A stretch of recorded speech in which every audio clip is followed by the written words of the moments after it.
Boa tarde. Hoje é segunda-feira, 5 de abril, e este é o Senado Notícias. A vacinação contra a Covid-19 reduziu o número de casos em alguns países, mas mesmo assim, os cientistas ainda temem uma terceira onda e recomendam cautela na retirada das restrições ao contato entre as pessoas. Em 19 de janeiro, no auge da pandemia, 1.359 pessoas morreram no Reino Unido. Depois de 2 meses de um severo lockdown e 30 milhões de doses de vacinas aplicadas, só agora, na Páscoa, os britânicos começam a levantar as restrições. Citado como exemplo de sucesso na imunização anti-coronavírus, o Chile já vacinou 6 dos seus 19 milhões de cidadãos, o que lhe confere o 5º lugar no mundo. Apesar disso, com a pandemia em alta, 70% dos chilenos voltaram ao regime de quarentena. Nos Estados Unidos, país mais rico do planeta, mais de 150 milhões de americanos já foram vacinados. No final de maio, serão todos. Mesmo com o número de casos em queda e milhões de doses em estoque, eles temem a terceira onda. Em novembro do ano passado, fomos às ruas da capital do país ouvir o que as pessoas pensavam das então futuras vacinas. Meu irmão, eu sei que o vírus já veio de lá. Quem sabe essa vacina não está vindo junto? Eu não teria problema nenhum em tomar, desde que ela seja testada e aprovada. Felizmente, apesar de todas as fake news, a adesão popular às vacinas tem sido preponderante. É verdade que menos de 10% dos brasileiros foram vacinados, mas onde chega a vacina, as pessoas comparecem de forma ordeira e disciplinada.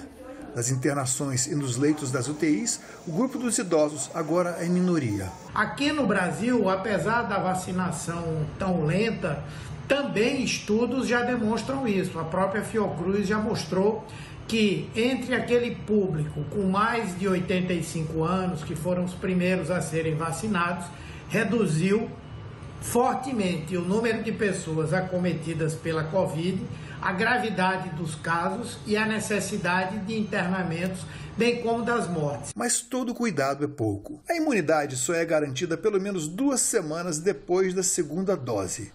O vírus ainda está por aí, portanto, mesmo depois de vacinado, use máscara, lave constantemente as mãos, evite aglomerações.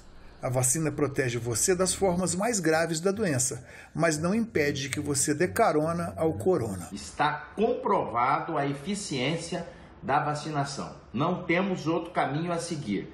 Enquanto a gente continuar nessa situação de vacinar a população, nós estamos no caminho certo. E que isso possa ser feito de forma mais célere, mais rápida.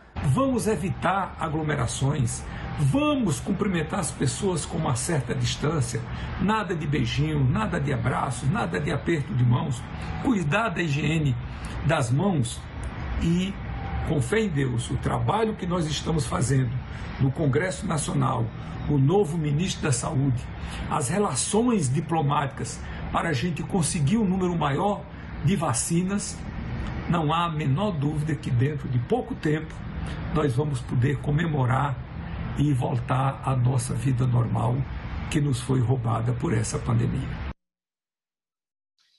Os brasileiros apoiam medidas de restrição para o combate ao coronavírus, segundo pesquisa do Instituto Data Senado. Foram ouvidas por telefone 1.000 pessoas com 16 anos ou mais em todos os estados do Brasil, entre os dias 18 e 19 de março. A margem de confiança da pesquisa é de 95%.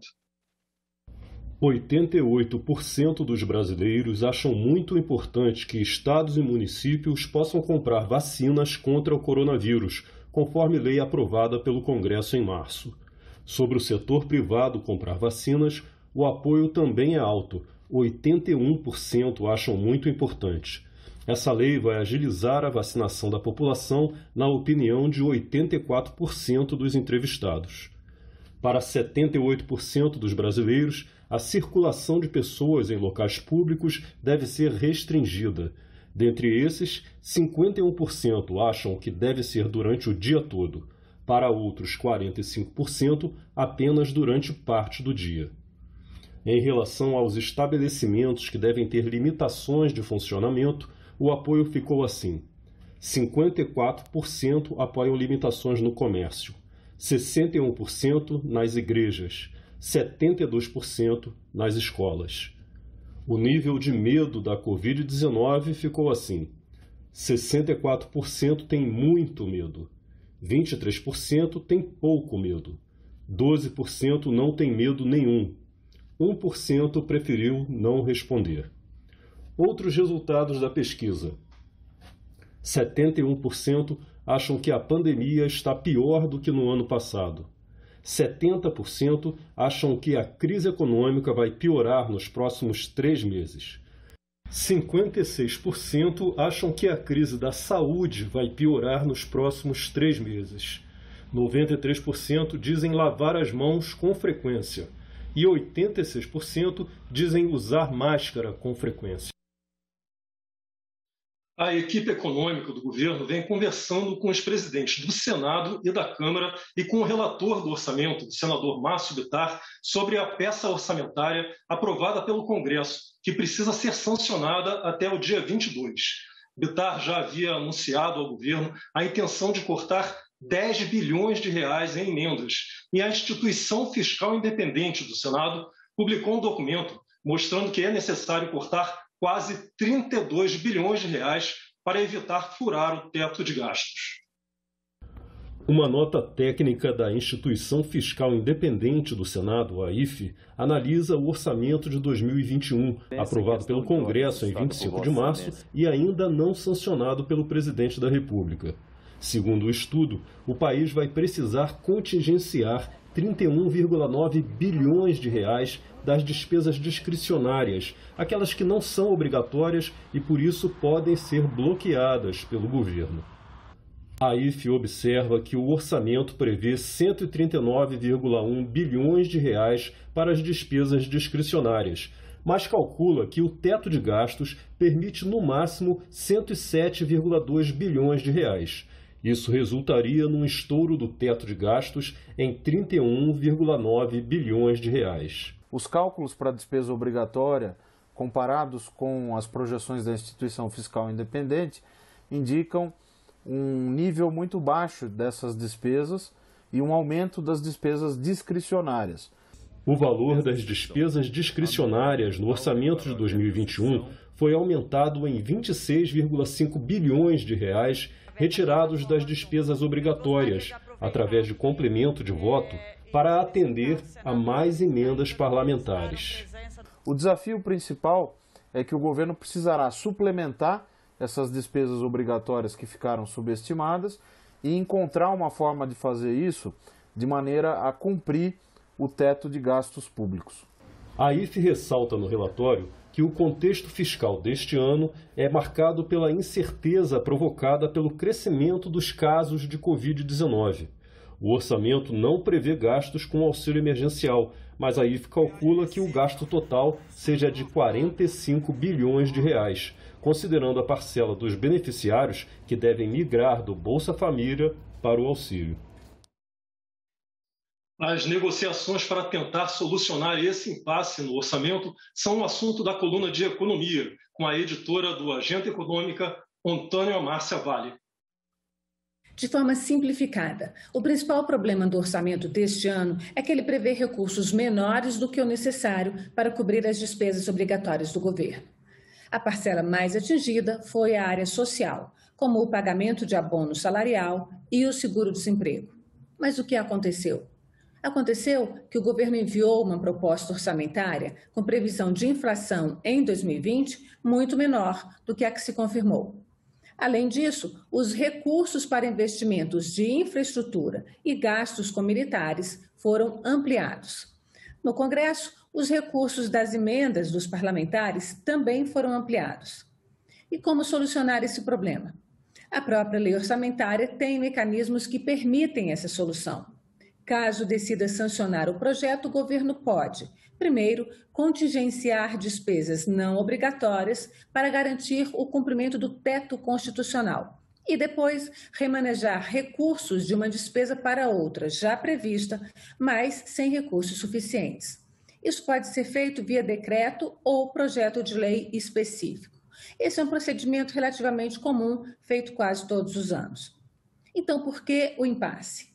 De um lado, o governo não quer cortar as despesas que aumentou, pois atendem diretamente suas bases de apoio eleitoral, como os militares. E também não quer contingenciar despesas de interesse dos parlamentares para evitar problemas com os 90 pedidos de impeachment que tem guardados na gaveta do presidente da Câmara.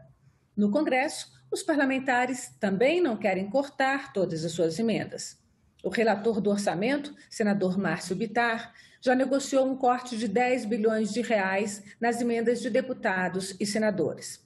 Mas, pelos cálculos do governo, isso não é suficiente e faltaria ajustar ainda um total superior a 25 bilhões de reais. Essa confusão toda comprova um temor que foi manifestado por muitos economistas e políticos com quem eu conversei lá atrás, no início do governo Bolsonaro, quando foram fundidos em um só ministério os ministérios da Fazenda, do Planejamento, da Previdência e do Trabalho. Na fusão, foi criado o Superministério da Economia. E para o cargo, o presidente forjou a figura do ministro superpoderoso, apelidado de Posto Ipiranga. Só esqueceu que aquela figura do Posto Ipiranga que sabe tudo, que concentra tudo, era personagem de uma propaganda. Na vida real, mesmo com auxiliares competentes, é impossível centralizar todo o planejamento, todas as ações estruturantes e ainda as negociações políticas e econômicas de um governo em uma só pessoa. Em uma proposta de governo que prevê Estado mínimo, é complicado ter um ministro máximo. Alguma coisa daria muito errado. A chuva forte do verão deixou marcas nas estradas de todo o país. Para consertar os estragos, o governo editou uma medida provisória. A verba para as obras emergenciais chega a 275 milhões de reais. Em 2021, já choveu um volume de 4,5 vezes maior que a média dos últimos anos, com base em dados da Defesa Civil. Essa elevação fez com que ao menos 13 estados decretassem situação de emergência e ou estado de calamidade pública. O norte é a região mais afetada pelos estragos nas rodovias, e é para lá que vai a maior parte dos recursos previstos na medida provisória, 235 milhões de reais. A região centro-oeste receberá 10 milhões de reais. Sul e sudeste ficarão com 15 milhões de reais cada uma. O senador Davi Alcolumbre, que é da região norte, considera satisfatória a verba para os reparos emergenciais, mas cobra planejamento do governo federal. Esse recurso vai fazer um serviço muito importante para todos nós, no Amapá e na região norte do Brasil, mas a gente precisa que o governo, através do Ministério e do DENIT, possa fazer um planejamento estratégico para que edições de medidas provisórias extraordinárias como essa não aconteçam mais. Dentro de um planejamento e de uma lógica que é preciso fazer, onde tem uma estrada de chão, é preciso que o governo federal faça manutenção. Aonde tem uma estrada pavimentada, é preciso que o governo federal mantenha essa pavimentação, fazendo a conservação dessas estradas. Nesse sentido, a suplementação que está sendo proposta pela MP, ela é positiva, mas ela ainda é bastante insuficiente em termos de gerar uma melhoria perceptível. E não é de hoje que a Confederação Nacional dos Transportes reprova a qualidade das estradas brasileiras. Em 2019, a entidade constatou que 59% da extensão rodoviária avaliada tinha algum tipo de problema, seja de pavimento, de sinalização ou geometria. Em 2020, o governo federal investiu cerca de 6 bilhões de reais nas rodovias, mas que, segundo a CNT, foram insuficientes. A confederação, que realiza estudos sobre a qualidade das rodovias brasileiras, aponta um problema na metodologia adotada nos processos construtivos rodoviários do Brasil.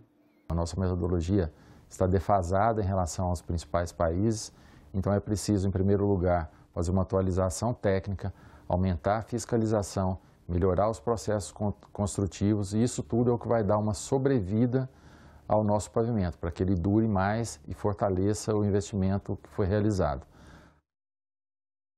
O senador Eduardo Braga foi indicado relator na Comissão de Infraestrutura do projeto que acaba com a preferência da Petrobras na exploração do pré-sal. A proposta foi incluída na lista de prioridades do governo no Senado em 2021.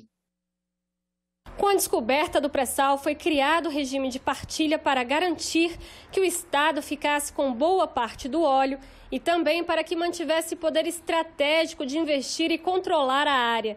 Se de um lado a medida garantiu o controle do pré-sal, do outro expôs a Petrobras ao alto custo da operação. A ideia de que a Petrobras devesse ser a produtora, ser a operadora do processo de exploração, produção, participar de todos os consórcios, estar presente em todas as áreas, comandar com mínimo 30% de participação nesses consórcios, é uma suposição de que a Petrobras dispunha de recursos inesgotáveis, o que não é verdade para nenhuma empresa. Atualmente, o polígono do pré-sal só pode ser leiloado com um contrato de partilha. O projeto do senador Serra muda a regra e permite a contratação também pelo regime de concessão. Com um detalhe, essa opção só valeria para blocos considerados pouco atrativos pelo Conselho Nacional de Políticas Energéticas. Os últimos leilões já demonstraram que as áreas que têm baixo potencial geológico não atraem interesse de investimento das empresas através do contrato de partilha de produção. A nossa preocupação, que nós vamos consignar na forma de emenda, é que ao se aplicar o regime de concessão em um bloco do pré-sal, depois de justificado que o interesse social e econômico permite que isso aconteça, portanto, na exceção da preferência, mesmo assim, seja assegurado ao Estado brasileiro o mesmo quinhão em dinheiro de que ele seria beneficiário se fosse o regime de partilha aplicado. É o Conselho Nacional de Políticas Energéticas quem decide se deve haver licitação ou se a Petrobras deve ser contratada diretamente na exploração do pré-sal. Atualmente, mesmo quando há licitação, a Petrobras pode escolher se tem interesse de operar os blocos contratados, com a garantia de ter pelo menos 30% do consórcio. O projeto acaba com essa regra de preferência. Quando a Petrobras manifesta seu interesse, evidentemente, as outras potenciais operadoras já sabem que mesmo que ganhem o leilão, não terão a oportunidade de se tornarem operadoras dessas áreas. De maneira que elas nem participam, né? A não ser que estejam interessadas em serem participantes do consórcio, mas enquanto não operadoras. As mesmas razões que garantem à Petrobras o sucesso num ambiente livre de preferências dão a ela uma vantagem enorme quando associadas a esse direito, levando vários potenciais novos operadores a desistirem de competir por esses ativos, né? Até agora já foram feitas 6 rodadas de leilão do pré-sal no regime de partilha de produção. Segundo dados da ANP, foram ofertados 22 campos, 15 foram arrematados. Isso gerou mais de 36 bilhões de reais em bônus de assinatura, valor pago ao governo pelos vencedores de cada leilão. A Agência Nacional do Petróleo estima que em 30 anos, estados e a União arrecadem aproximadamente R$1 trilhão com os blocos do pré-sal já licitados. Agora, desde o final de 2018, o Conselho Nacional de Políticas Energéticas já pediu à ANP para detalhar as próximas 2 rodadas. É importante ressaltar que os ativos do pré-sal e de resto todos os outros ativos de exploração e produção no Brasil competem globalmente por investimentos. E no mundo que caminha decididamente para a redução de sua dependência por recursos não renováveis, haverá cada vez menos ativos capazes de receber investimentos que os transformem efetivamente em riqueza. Ficamos por aqui. Você pode rever as reportagens desta edição na nossa página na internet, senado.leg.br/tv. Muito obrigado pela sua companhia e até a próxima.